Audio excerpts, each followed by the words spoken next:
Good morning all of you. Online class में एक बार फिर से आप सभी का स्वागत है। यहाँ पर हम लेकर आए हैं ईवीएस का पार्ट सेकंड। ठीक है, जेपी पब्लिक स्कूल की तरफ से ये ऑनलाइन स्टडी कराई जा रही है।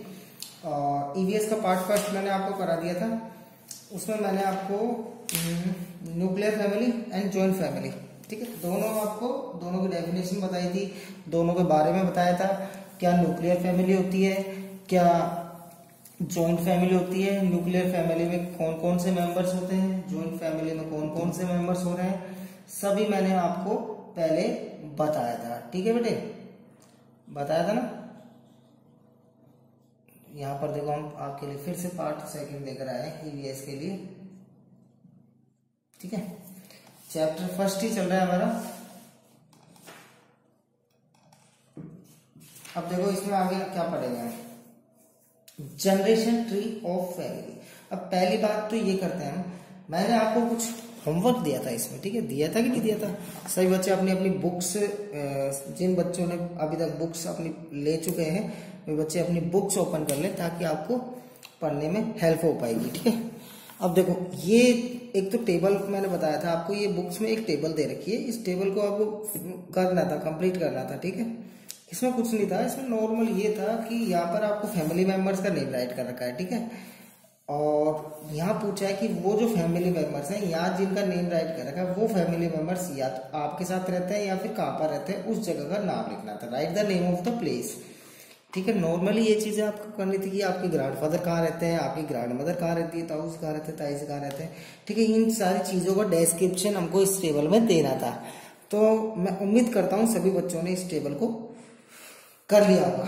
और एक और चीज मैंने आपको बताई थी, try to know and write. ये सारे क्वेश्चंस जो आपको दे रखे थे, ये क्वेश्चंस करने के लिए भी मैंने आपसे कहा था कि बेटे इन क्वेश्चनों को करना। ये नॉर्मल क्वेश्चन है, बेसिक क्वेश्चन है, आप समझ सकते हैं। आपके जो आप रह रहे हो, जहां से बिलोंग करते हो, उन क्वेश्चनों को वहीं से आपकी फैमिली से रिलेटेड समझकर इन क्वेश्चनों का आंसर दे सकते हो आराम से, इजीली। जैसे कि देखो, who live in your neighbour, आपके पड़ोस में कौन रहता है, तो आपके पड़ोस में कोई तो रहता होगा। ठीक है, उसका नाम राइट कर देना है। ठीक है, माई अंकल, यानी आपके अंकल रहते हैं तो my uncle live in my neighbour, उनका नेम राइट कर देना। ठीक है, how many families are nuclear, आपके वहां पर कितनी फैमिलीज न्यूक्लियर फैमिली है। अब इस क्वेश्चन का आंसर देने के लिए हमको पता होना चाहिए कि न्यूक्लियर फैमिली क्या होती है, होना चाहिए कि नहीं होना चाहिए। अच्छा, आप मेरे को ये बताओ, आपको मैंने कल न्यूक्लियर फैमिली कराया था, जॉइंट फैमिली कराया था, तो आप इसका आंसर इन सभी क्वेश्चनों का आपने इजीली वे में कर लिया होगा। ठीक है बेटे, ये सभी आपके होम से रिलेटेड क्वेश्चन है, आप इजीली वे में इनको कर सकते हैं। देखो फर्स्ट, अब हम आगे चलते हैं।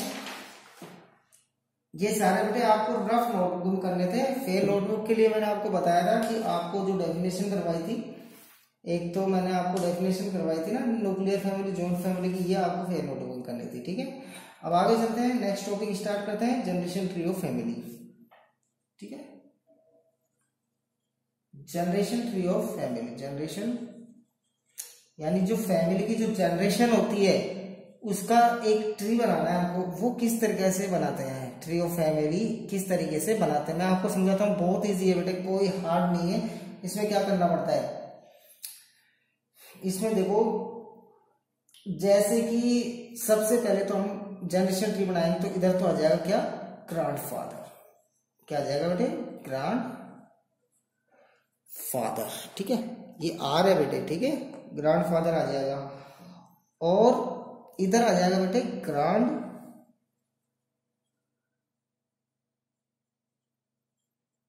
Grand mother.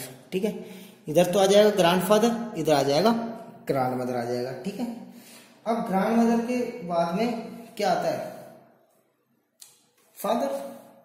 क्या आता है बेटे, फादर। और ग्रैंड मदर के बाद में क्या आता है, मदर। ठीक है, फादर के बाद में कौन आता है, किड्स। अब किड्स में जैसे कि उनके बच्चे, आप हो गए किड्स में। ठीक है, यहाँ भी क्या आता है, अदर्स के बाद में किड्स। ओके, इस प्रकार से हम फैमिली ट्री बना सकते हैं। ठीक है बेटे, इससे ऊपर भी बना सकते हैं, जैसे कि ग्रैंडफादर के फादर हुए। ठीक है, तो जैसे कि ग्रैंड फादर हो सकता है, इसके ऊपर भी हम बना सकते हैं। ग्रांड मदर हो सकता है, ठीक है, जैसे कि आपको बुक में दे रखा है। इस प्रकार से हम, ये हो गया हमारा जनरेशन, जो हमारी जो जनरेशन है उसका फैमिली ट्री हो गया। हमारी जनरेशन क्या होती है, जैसे कि हमारे माता, हम पहले फर्स्ट नंबर पे तो प्रायोरिटी किसको दी जाती है, जो बड़े होते हैं, ठीक है, जैसे कि हमारे दादाजी, ठीक है, अगर उनसे भी उनके भी पिताजी हो जैसे कि हमारे परदादा, तो उनको भी हम पहले नंबर पे प्रायोरिटी दे सकते हैं। उसके बाद में क्या आता है, हमारे फादर आते हैं, फिर मदर आती है, ठीक है, और फिर हम लोग आ जाते हैं, ठीक है। ये होता है फैमिली ट्री। इस प्रकार से बेटे फैमिली ट्री बनाया जाता है। ओके, इसे हम कहते हैं जनरेशन फैमिली ट्री। आपको समझ में आ गया हो उम्मीद करता हूँ। तो बेटे इसको आप, इस डायग्राम को आपको उसे बनाना है, जो आपकी फेल नोटबुक है उसे बना देना। सभी बच्चों ने जहाँ तक बुक्स ओपन कर रखी होगी, बुक्स में भी आपको एक डायग्राम दे रखा है। और जिन बच्चों के पास बुक्स अवेलेबल नहीं है बेटे, बुक्स जल्दी से जल्दी ले ले ताकि आपको पढ़ने में आसानी होगी, ठीक है। और जहां तक है ये टॉपिक मैंने आपको पहले पढ़ा दिया था, चलो कोई बात नहीं, आगे चलते हैं। नहीं पढ़ाया था मेरे हिसाब से जनरेशन ऑफ ट्री। ओके, आगे चलते हैं बेटे। आगे क्या है हमारे पास, now you should also make the generation tree of your family with the help of members of both side, your father and mother, ठीक है। इस प्रकार से हम इसका जनरेशन ट्री बना सकते हैं।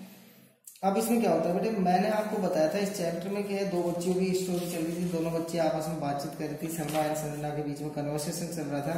अब क्या होती है, when returns to her house Salma asked to her father, जब सलमा अपने घर वापस पहुंचती है तो वो अपने पिताजी से पूछती है, और grand parents and uncles do not live with us, क्या हमारे जो ग्रैंड पेरेंट्स हैं, दादा है, दादी हैं, और वो हमारे अंकल्स हैं, वो हमारे साथ क्यों नहीं रहते, वो अपने मतलब फादर से पूछती है इस प्रकार से। तो उसके पापा बोलते हैं कि वाई, और क्या पूछती है, और भी कुछ पूछती है, बोलती है कि पापा why you shift to city from far our family can not you work in your village. ये काफी सारे क्वेश्चंस करती है वो अपने घर पे पहुंचने के बाद में। सलमा घर पे पहुंचती है और उसके पिताजी से काफी सारे क्वेश्चंस करती है कि हमारे दादा परदादा हमारे साथ क्यों नहीं रहते हैं, आपने गांव छोड़कर यहाँ सिटी में शिफ्ट क्यों हुए हो, और आप गांव में वर्क नहीं कर सकते थे क्या, can not you work in your village, क्या गांव में वर्क नहीं कर सकते थे क्या। तो फिर उसके फादर कुछ समय सोचते हैं, सोचने के बाद में उसको आंसर करते हैं, बेटे देखो मेरी बात सुनो, आपको मैं इधर बुक्स बार बार नहीं दिखा सकता, ठीक है, आप सभी, क्योंकि मेरे को इसमें आपको क्लियर दिखाई नहीं देगा। इससे बेहतर यह होगा आप सभी के पास बुक्स हो तो बुक्स को ओपन करके साइड में रख ले और उसको पढ़े, रीडिंग करें मेरे साथ साथ, समझे। और बाकी जो मेन जो टॉपिक होगा उसको मैं आपको यहाँ पर राइट करके समझा दूंगा बोर्ड पे। अब देखो बेटे, ये सारे क्वेश्चंस वो अपने पिताजी से पूछती है जब सलमा, तो उसके पिताजी सोचते हैं, कुछ देर सोचने के बाद में आंसर करते हैं। What did Salma's father reply to her, क्या रिप्लाई करते हैं, Nowadays families are migrating towards cities in search of better job, prospects and good educations। वो बोलते हैं उसके फादर, बेटे आजकल के समय में क्या होता है कि जो सभी जो लोग बाग होते हैं वो सिटी यानी शहर की तरफ भागे चले जाते हैं। क्यों? क्योंकि वो वहां पर वो अपने लिए कुछ अच्छी व्यवसाय ढूंढते हैं वहां पर, और कुछ अच्छी उनको शिक्षा मिलती है, उसकी आशा करते हैं। इस चक्कर में लोग बाग गाँव छोड़कर सिटी में आ जाते हैं। Maximum houses in cities are small in which few peoples can stay. और ज्यादातर जो घर होते हैं सिटी के अंदर वो क्या होते हैं बेटे, छोटे होते हैं, ठीक है। और छोटे होते हैं तो वहां पर क्या है, फैमिली पीपल यानी जो पीपल होते हैं, फैमिली मेंबर होते हैं, वो ज्यादा वहां पर नहीं आ पाते क्योंकि स्मॉल होते हैं हाउस, तो वो ज्यादा पीपल नहीं आ पाते, इसलिए स्मॉल फैमिली रहती है वहां पर, ठीक है। That is why joint family are converted into nuclear family. इसलिए क्या होता है, जो ज्वाइंट फैमिली होती है वो सिटी में आकर क्या हो जाती है, ज्वाइंट फैमिली न्यूक्लियर फैमिली हो जाती है बेटे, ठीक है। क्या हो जाती है, न्यूक्लियर फैमिली हो जाती है सिटी में आकर, ठीक है। ज्वाइंट फैमिली किस में कन्वर्ट हो जाती है, न्यूक्लियर में कन्वर्ट हो जाती है। क्यों? क्योंकि वहां पर जगह नहीं होती सिटी में, और सिटी में जगह नहीं होती तो फिर वो क्या किस में कन्वर्ट हो जाती है, न्यूक्लियर फैमिली में। There are some more reasons for this changes to as, और जैसे कि जॉइंट फैमिली को न्यूक्लियर फैमिली में चेंज करने के लिए काफी सारे रीजन होते हैं बेटे। एक तो रीजन ये होता है कि मान लो शहर छोड़ के हम नहीं, गांव छोड़ के हम शहर आते हैं तो वहां पर काफी कम जगह मिलती है, इस वजह से हम वहाँ अपने दादा दादियों को नहीं रख पाते, अपने ग्रैंड पेरेंट्स को नहीं रख पाते, अपने अंकल आंटी को नहीं रख पाते क्योंकि जगह कम रहती है इस वजह से। और दूसरी बात भी ये होती है, एक बात तो ये है, ठीक है, दूसरी बात क्या होती है, एक तो देखो दूसरा, there are some more reasons for this changes to as number of families members, यानी फैमिली में ज्यादा मेंबर्स होते हैं तो वो नहीं रह पाते, एक बात ये होती है। एक नेचर हैबिट, और देखो एक नेचर देखा जाता है सभी का, किसी का अलग अलग नेचर होता है परिवार में, किसी का अलग नेचर, किसी का अलग नेचर। देखो परिवार में जो बड़ा जॉइंट फैमिली होती है उसमें आपस में लड़ाई होती है, लड़ाई की वजह से कि मतलब बिछड़ जाते हैं, अलग अलग हो जाते हैं, ठीक है, ये कारण भी होता है। Change in the pattern of festival, और देखो सबकी अलग अलग कंडीशन होती है, जो जो जॉइंट फैमिली होती है उसमें सबकी अलग अलग कंडीशन होती है, ठीक है। अब जैसे कि मान लो 4 भाई है, ठीक है, 4 ब्रदर है, ठीक है। अब ये 4 ब्रदर हैं, इनकी मैरिज हो चुकी है, क्या हो चुकी है, मैरिज, लेकिन रहते हैं अभी ये जॉइंट फैमिली में, किस में रहते हैं, जॉइंट फैमिली में रहते हैं। अब क्या होता है, इनकी मैरिज हो जाती है, मैरिज होने के बाद में एक मेंबर जो होता है वो कहता है कि मैं तो आज ये खाऊंगा, मतलब कुछ भी स्पेशल डाइट मान लो, कोई भी डाइट बताओ, और दूसरा मेंबर कहता है नहीं मैं तो आज ये डाइट खाऊंगा, ठीक है। तो ये कहता है चल ठीक है, तू तेरे लिए, मैं मेरे लिए आता हूँ। ऐसे मतलब कि बात बिगड़ जाती है दोनों में, और दोनों में झगड़ा हो जाता है इस प्रकार से। फिर वो क्या है, आपस में जब जो बिग फैमिली होती है उसमें जब झगड़ा होने लग जाता है तो वो फैमिली क्या होता है, जॉइंट फैमिली से बिछड़कर क्या हो जाता है, न्यूक्लियर फैमिली में कन्वर्ट हो जाती है, ठीक है बेटे। ये सारे उसके फादर ने उसको आंसर किया, सलमा को, ठीक है। अब देखो बेटे, ये आंसर करने के बाद में इसमें देखो आपको यहाँ पर बता रखा है डिस्कस एंड डिस्क्राइब। यहाँ पर आपको क्वेश्चन दे रखे हैं ना, what are the reason of making of nuclear family, यानी न्यूक्लियर फैमिली जो होती है उसको बनने के क्या क्या कारण होते हैं। अभी मैंने बताया ना न्यूक्लियर फैमिली क्यों बनती है, क्या क्या कारण होते हैं, किन किन कारणों की वजह से बनती है। तो ये क्वेश्चन है, इसका आंसर इसमें करना है। What is the difference between joint family and nuclear. चलो ये क्वेश्चन है, ये मैं आपको बाद में कराऊंगा, अभी पहले हम चैप्टर रीड कर लेते हैं, ओके। अब देखो पेज, बेटे नेक्स्ट पेज ओपन कर लेना, पेज नंबर 8। यहाँ पर देखो आपको एक टेबल दे रखी है बेटे, ठीक है, बुक्स है सब एक बार ओपन कर लेना। आपको टेबल दे रखी है, इस टेबल में देखो बेटे क्या है, आपको रिलेशन बता रखा है, ठीक है, रिलेशन ये राइट कर रखा है। Do you live with them, क्या आप इन सभी के साथ रहते हो, यस नो में आंसर करना है यहाँ पर। व्हेन यू गो, कब या फिर कब आप इनके पास जाते हो वो राइट करना है, ठीक है। ये टेबल आप एक बार बना लेना।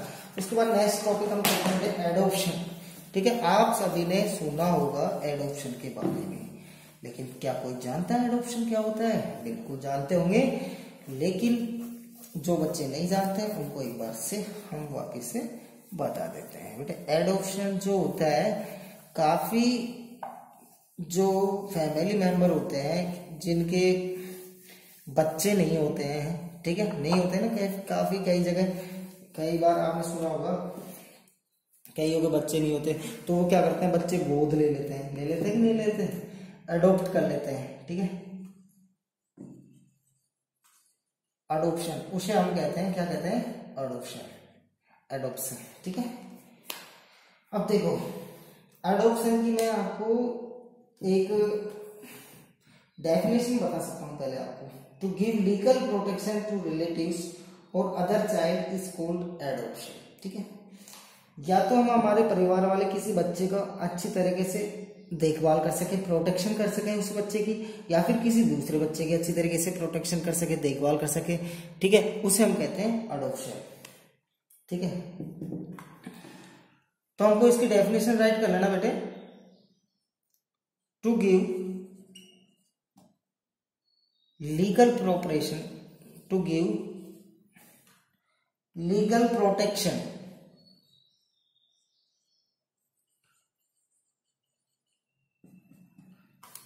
to give legal protection to relatives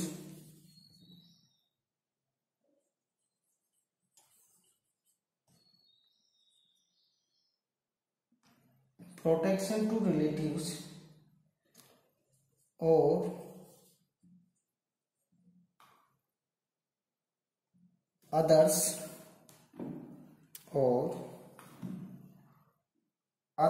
child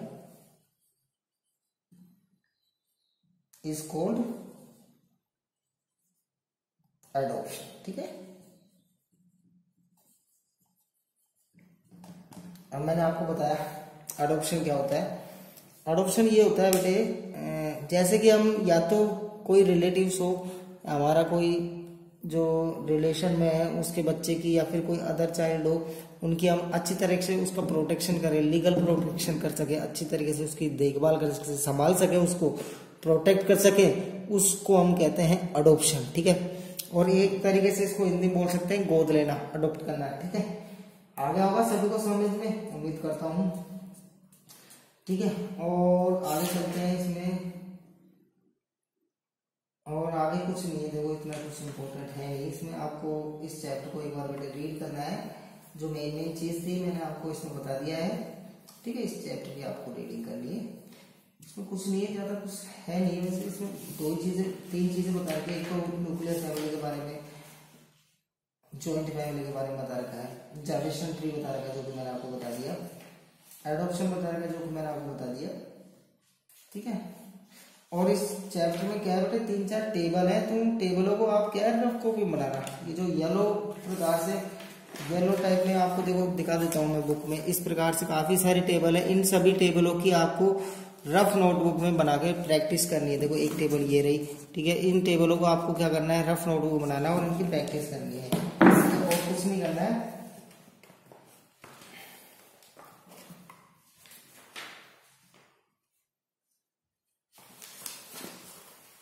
अब देखो बेटे, आपको काफी सारे क्वेश्चंस भी हैं, ये क्वेश्चंस मैं आपको बेटे कल करवाऊंगा। ठीक है, आज आपको यही करना है, ये जो मैंने आपको करवाया है उसको रीडिंग करनी है। ठीक है, और नोटबुक बना लो बेटे जल्दी से जल्दी, आपकी स्टडी चालू हो चुकी है। ठीक है, नोटबुक बना लो ताकि मैं आपको, और अभी तक जो मैंने करने के लिए बोला है वो बेटे फेयर नोटबुक में राइट करना है। जैसे कि आपको मैंने डेफिनेशन बताई थी ना, जॉइंट फैमिली, न्यूक्लियर फैमिली की, और वो जनरेशन ऑफ ट्री बताया था, वो भी आपको फेयर नोटबुक में करना है। एडॉप्शन वाले की ये डेफिनेशन बताई है, ये भी आपको फेयर नोटबुक करनी है, क्योंकि बेटे आपकी बोर्ड क्लास है, बोर्ड क्लास में कहीं से भी क्वेश्चन पुटअप हो सकता है, आपके चैप्टर के बीच में से क्वेश्चन पुटअप हो सकता है, इसलिए मैं आपको इस प्रकार के नोट्स बनवा रहा हूँ। ठीक है, और क्वेश्चन भी कराएंगे, ऐसी बात नहीं है, इसमें काफी सारे क्वेश्चन भी दे रखे हैं आपको। ठीक है, तो आज के लिए इतना ही काफी है। Sorry, thank you for watching this video. हमारा चैप्टर फिनिश हो चुका है। अब कल कल हम इसके जो क्वेश्चन आंसर जो बच रहे हैं वो क्वेश्चन आंसर कंप्लीट कर लेंगे। ठीक है बेटे, और बेटे ये जिन बच्चों ने कोर्स नहीं लिया है जल्दी से जल्दी कोर्स ले लें, ताकि आपकी पढ़ाई रेगुलर होती रहे, आपको कोई परेशानी का सामना नहीं करना पड़े। ठीक है ना, और जो आप ये जो वीडियो देख रहे हैं, ठीक है, ये जेपी पब्लिक स्कूल की तरफ से ऑनलाइन क्लासेस चलाई गई है आपकी सुविधा के लिए। और बेटे इस चैनल को आप सब्सक्राइब कर लेना, ठीक है, लाइक कर लेना, और बेल आइकन का बटन दबा देना ताकि आपको नोटिफिकेशन मिल सके। Thank you.